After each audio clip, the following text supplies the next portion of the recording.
absolute honor to have you all in conversation with Dr. Prasanna Kumar S., a former acting director at NIO, a distinguished scientist and an oceanographer. Today, we welcome you, sir, to this episode. With a remarkable career dedicated to studying physical and biogeochemical processes of the open ocean, Dr. Kumar sir's research has deepened our understanding of how the Arabian Sea and Indian Ocean has impacted the climate, ecosystem, and our very own way of life. Today, we explore his insights on Goa's coastline, the impact of climate change, and how the science behind seas is affecting our lives. Sir, we welcome you to this episode. Thank you. So, Goa has always had a deeper connection with the sea. So, with your perspective, how has Goan coastline unique and how has it changed over the period of time? Oh, yeah, Goa, when you speak about Goa, that brings a lot of good thoughts and memories in the mind of anybody, in fact. It's a dream land to visit. And being an oceanographer myself, when I came to Goa in 1982 to take up a job in NIO as a scientist, my passion was, of course, visiting beaches, not as a tourist, but as a scientist who would try to understand the beach as a region or a buffer zone between the ocean and the land. That is primarily because my research prior to coming to NIO was on coastal dynamics. So I specifically studied for my PhD the barrier beach system and how they respond to the Indian monsoon. And so when I got an opportunity to come to Goa, so it was very exciting for me to see how the Goan beaches are different from the beaches around Kerala, on which I did my PhD. So that was an exciting thing. And from 1982 to till 2025, if I look back, a lot has been changed in the beaches, not only along the beaches where the people visit for tourism, but also the pristine beaches like Cabo, Dharam, and also down south beaches. There have been a lot of changes that is happening. So, and changes in terms of some beaches you would see that there is a kind of a sediment which is being accumulated, and some beaches you would see that the shoreline has been retreating. So this has been a problem all through the Indian coast, and so more so also for the Goan coast as well. So, sir, you have studied open ocean extensively, and can you comment on something like how the monsoon or the weather pattern has changed in Goa over the period of time? Yeah, if you go out in the open ocean, because I usually sail at least 2 times a year, each time 30 days. Okay. And that has been my pattern of sailing since 1980s until I superannuated in 2017. But if you go out in the ocean, open ocean is completely different than what you see in the coast. The coast, you see the waves coming up, and then there are the tides that you can see. But the open oceans are extremely violent. They are with a lot of waves and wind actions. And especially when you go to the monsoon time, like for example, June, July, August, in the Arabian Sea or the Bay of Bengal, the wave heights are very high. You will experience something around 2 to 3 is a very normal. Even 4 to 5 meter waves could be experienced during the peak of the monsoon time.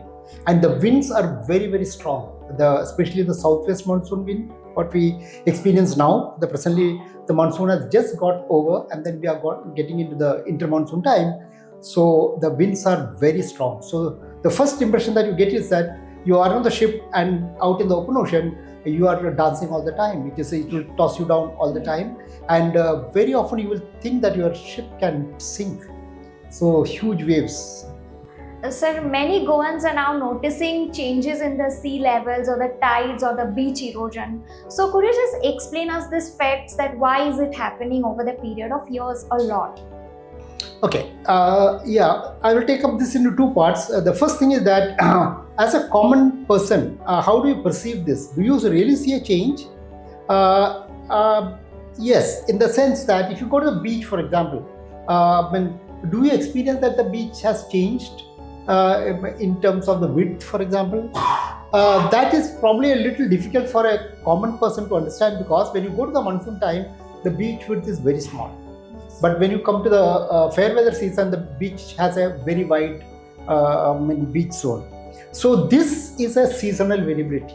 And for the Indian Ocean, the seasonal variability is the largest. Okay, so say, if I could give an example of that, over a season, the beach width can change from somewhere from 20 meters to maybe about 30 to 40 meters. It could be the change from the peak of the monsoon time to the fair weather time. Now, on the top of that, that is called the seasonal change. But if you look at the year-to-year change, so can you perceive that change? That is very difficult, because the year-to-year changes may be very, very small. Compared to this 30 to 40 meter change, what you are seeing, the changes may be less than even a few centimeters. So for a common man, it is very difficult to perceive that. But if you are having a measurement system, it is quite easy to understand that. That is as far as the beach changes are concerned. But look at the rain. Now, presently we are having a torrential rain for the past 4 days. Now, rainy pattern, if you look at that, there is a subtle change. Initially, or I would say that somewhere around, until 1990s, if you look at that, the monsoon rainfall was peak in Goa in July. Okay, so the monsoon will start somewhere about the first week of June, peaks during July, and August it's sustained. By first week of September it's weaning off. But now it is no more. As you will see that last 4 years, if you look at that, the peak monsoon rainfall is not in July, it has shifted to August. So the period of the peak monsoon is shifting, and probably the rainfall distribution is changing. So this is, I'm sure, even the common man can experience that it is. So that is in terms of the rainfall pattern. But if you look at the temperature per se, that again is a big change, because in 80s when I came to Goa, I would not need any fan or any cooling mechanism during the monsoon time. The only time that I would need anything to cool me is probably in maybe end of March, beginning of April. May is the period when it is very hot, and we would use some fan to cool us, but not anymore. For this year, for example, I have been using the fan all through the year. So there is no winter. Last time there is, even during the winter time, like November, December, Jan, we were using the fan as well. So there is a very perceptible change in the temperature, and temperature is rising. And of course, the instrumented measurement also would tell you that. Sir, when you spoke of temperature, now everything is warming up, and we are also speaking about warming up of the Arabian Sea. And how is it affecting our coastline in Goa? Okay, when you warm the atmosphere or the ocean, ocean and atmosphere is a coupled system. So if you warm one, the other one automatically gets warmed up. The difference is that the atmosphere will warm very fast, but the ocean will warm slower, because ocean has water, and water is a wonder liquid. It has a very huge heat capacity. It would mean that if I give, let's say, about 100 unit of heat to the atmosphere and 100 unit of heat to the ocean, ocean will take very slowly to warm up, whereas the atmosphere will warm up very fast. Now, so with this kind of a change in the heating pattern, so what does it mean, for example, as a human being or the ocean animals or the ecosystem? What it means will be quite interesting to understand that. And the first thing that we can see is that the rainfall pattern is changing, the temperature is changing, which would mean that you are living conditions are changing, which is perceptible for the human being, and so also for the animals, and not only on the terrestrial but also in the marine ecosystem as well. And another thing that comes to my mind is the natural hazards that we have in terms of cyclones, for example. Yes. So if you look at the pattern of cyclone that is occurring in the Indian Ocean, that pattern is changing. For example, if you look at the cyclone, unlike the Pacific and Atlantic, everywhere in the tropical region we do have cyclone. It's not only the Indian Ocean that we have it that in the Atlantic and Pacific. But if you compare that with the Indian Ocean, the cyclone will occur 2 times a year. But whereas the other ocean has only once a year. That's the difference number one. But even with 2 times occurrence of the cyclone, the percentage of cyclone that occurs in the Indian Ocean is much less compared to the global average. True. Yeah, but that does not mean it gives you comfort because the people living in the Indian Ocean rim countries will be impacted by this cyclone, both in the Arabian Sea and the Bay of Bengal. And if you compare the cyclones, the number of cyclones in the Bay of Bengal and Arabian Sea, traditionally Bay of Bengal do have the cyclone every year, at least about 2 to 3 or even 4 cyclones per year. And Arabian Sea was not having cyclone at all. Very, very occasionally maybe. But until if you say about 80s, you would see that the number of cyclones are very, very rare. But what we see is that after mid-90s, the number of cyclones have changed both in the Arabian Sea and the Bay of Bengal as well. And now Arabian Sea is spinning much more cyclone than it used to be. Sir, and what is the reason these cyclones are increasing, and does it have a relationship with the rains that we are facing apart from the monsoon season now? No, cyclones do not have a relation with the rain, but cyclones will give you the rain. Okay. So what is important for the cyclone is that cyclone to spin or to generate a cyclone, it's very difficult because cyclone would need a lot of energy to spin it, because you have to first create a very hot region in the ocean, and that hot region then can give the thermal energy to the atmosphere, and the atmospheric wind pattern will change. But for the cyclone to happen, we have something around 4 essential conditions that is needed. And the first, to start with, your temperature should be warm. It should be in excess of 26.5 or 27 degrees, which both Arabian Sea and the Bay of Bengal do have. But having this temperature alone would not spin cyclone. But what is then needed is the right atmospheric condition. So there are something called, when you look at the vertical winds, the wind, the shear, that's called a shear. The change of wind with height is called the shear. The shear should be the minimum. That means the wind should not change much with height. So in such case, you can spin the cyclone. The atmosphere should have the rotational tendency.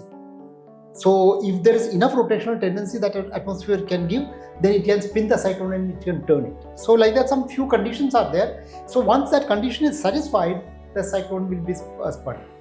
Okay, so but that is very, very difficult to attain. That's why you I don't know whether you would have wondered, why do we not have cyclone in the monsoon time? In the peak of the monsoon, we have no cyclones. Yeah. So that is because the vertical wind shear is the largest during both June to September, that is the summer monsoon, and also the winter monsoon, that is from December, Jan, February. If you look at that time also the wind stress or the wind shear is very large.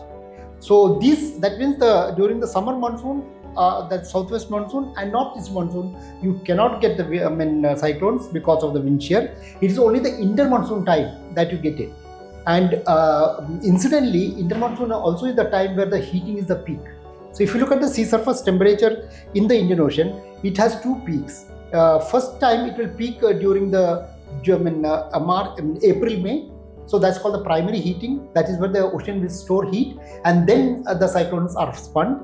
And the secondary heating will start in October, November. So that is another time that you get the cyclone. So these are the 2 windows where we start getting the cyclone in the Indian Ocean. So diverting you a little bit from winds and cyclones and temperature, I wanted to ask you about the ocean acidification, because most of the Goans prefer having fish. So how does acidification of the ocean is impacting the aquatic life? Okay, when you talked about the fish, acidification of course will be impacted for the fish which has a calcareous outer shell. For example, you eat the shinanio, yes, you eat the tisrio. So those fish or clams, they will be impacted if the ocean becomes more acidic, because the outer coverage that is formed, the calcareous shell, that calcification will be impacted. That means if you increase the acidity by increasing the CO2 content, then the ocean will become more acidic, then that shell formation will not happen. So which would then mean that their population can be impacted. But even more precarious is not this. Even more precarious is there is some phenomena called upwelling and winter convection in the Arabian Sea. In fact, these are the one which is driving the pelagic fishery that you have in Goa. For example, you have this thalios and also the bellio and also the mackerel that you eat. So these are called the small pelagic fisheries. Now these small pelagic fisheries are driven by a process called upwelling. A process by which you can bring the subsurface nutrient to the surface, and once this nutrient comes in, then there are phytoplankton available in the ocean. They can convert that. They can photosynthesize, converting the inorganic carbon to organic carbon, and then that forms the chlorophyll biomass that is eaten by the then zooplankton and then ultimately fish. Now this upwelling is driven by the monsoon winds. So if there is a change in the monsoon winds, then your fisheries can be shattered. Now there are studies recently which shows that this upwelling, the winds that you get in southwest monsoon time, the strength of that is decreasing. Okay. So if there is a strength that decreases, then your upwelling will decrease, and if the upwelling decreases, then your pelagic fishery can be under threat. And sir, when we are speaking of blue economy or sustainability, then how do this ecotourism can help us save this coastline? Yeah, tourism and then blue economy and saving the coast. These are though appearing to be the same, but it's a little complicated in understanding. See, the tourism to be, first thing is that the tourism should be sustainable. Yes. Now, for example, if you look at the beaches like Kalangut or in Baga or in Kolva, if you go, the thousands of tourists are milling around in that particular place. Now, do we have any idea how many tourists can come at a given particular time? I don't think that we have done any studies on that. What is needed is there is something called carrying capacity. For any given stretch of a land or the area, depending upon the kind of geographical and environmental condition, one could work out for a given time how many people can be there. So the footfall of the tourism should be scientifically investigated to say that in a sustainable way, what could be the optimum number that one could get it. And if you do not do that, then you will compound your problems with pollution and also other kind of problems. So, and blue carbon, when you say that, the tourism do get you economy, but it need to be in a sustainable and regulated fashion. And also, there are beaches which were not frequented by the tourists earlier, but now there are no beaches which is not accessible. The Google gives you the direction, and then you have a vehicle that you can drive and you can reach anywhere. So which would then mean that if there is no proper plan by the local governing authorities, you will end up creating mess, creating garbage, creating pollution, all of that. Sir, so I was just curious to know, if you could design one project for coastal protection or for Goa's future, then what is that one thing you would want to focus on for protecting the coastline of Goa? Yeah, I would give an example wherein a study was conducted by the National Institute of Oceanography when I was also there, part of the system at that time. Miramar Beach has a very interesting natural way of sand which is being blown out from the beach, and since we have constructed the coastal road very near to the sand dune, or even cutting the sand dune, the sand will be deposited onto the road. And this creates two problems. One is that the sand is lost from the beach forever, and then for the vehicle this is a hazard because you can skid. So there was a consultation at NIO to say that, okay, what could be the preventive measures for that, and then we found that beach, if you can vegetate the beach vegetation could arrest that sand transport. That is primarily because of the transported by the wind. So if there is a rough surface which the vegetation gives, then the sand can be deposited there itself. So that can curtail. So we need to understand how when you look at a sandy beach, it is in a natural equilibrium with the environment and also the weather and climate of this region. We need to understand that first, and then try to any hard structure that you put into the beach is a disaster. So earlier times people used to think that okay, you have a eroding beach and start constructing the seawall. And one very good example of that was the earlier time youth hostel, Miramar. So there was a beach erosion that was taking place, and someone has suggested that okay, maybe a construction of a retaining wall will help. Now it has been done. The end result was the eroding beach, and we lost that stretch of the sand and beach from there. So now the thinking is changing. That people came out with the soft solutions like geotubes. There are geo bags which is filled with the sand, and then you can use that as a protection. It all are temporary measures, but that cannot be standing there for a long term. Now, first thing to understand when you talk about the coastal protection is that so beach is a very dynamic region. Yeah, I would say that that's an elbow for the nature.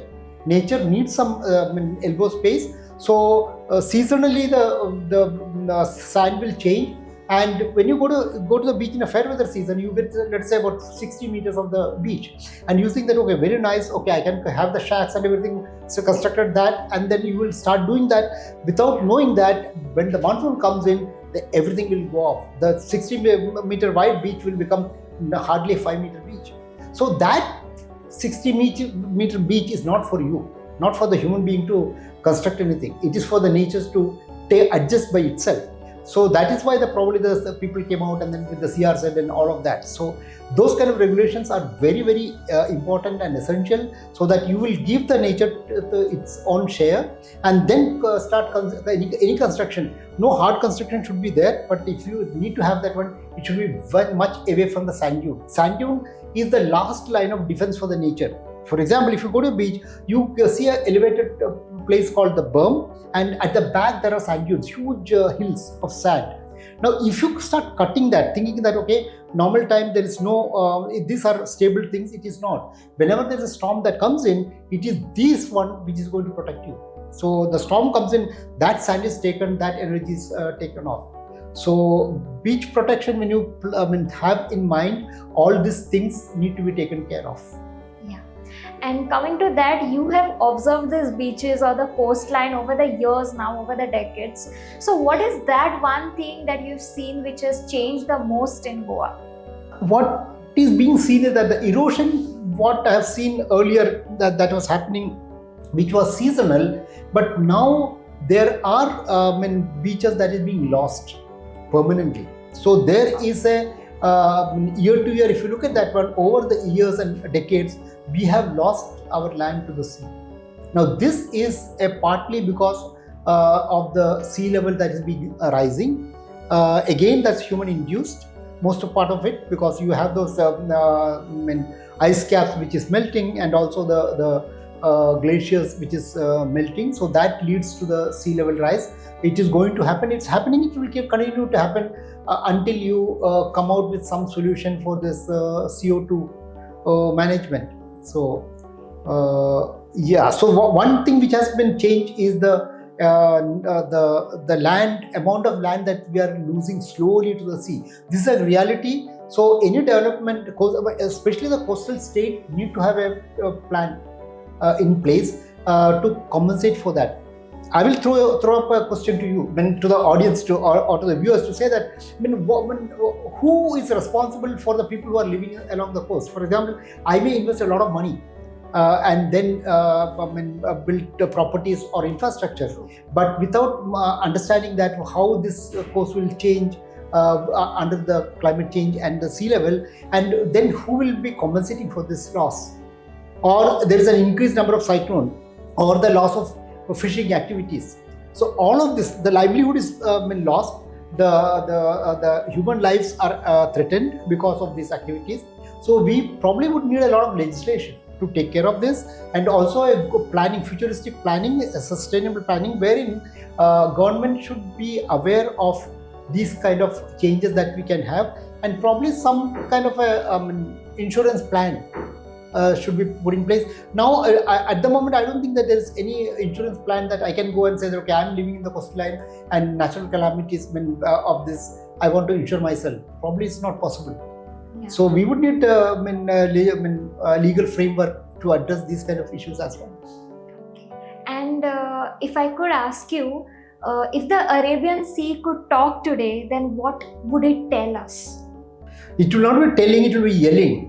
It will be yelling at us to say that, hey, people, what you are doing, and it probably has coming to a point where it can take no longer. Earlier times, we used to think that the ocean is the last frontier where everything can be dumped. So, mindlessly we have done that.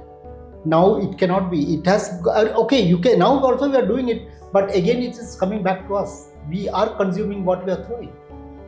Through the fish, for example, the fish that we are eating, how safe they are.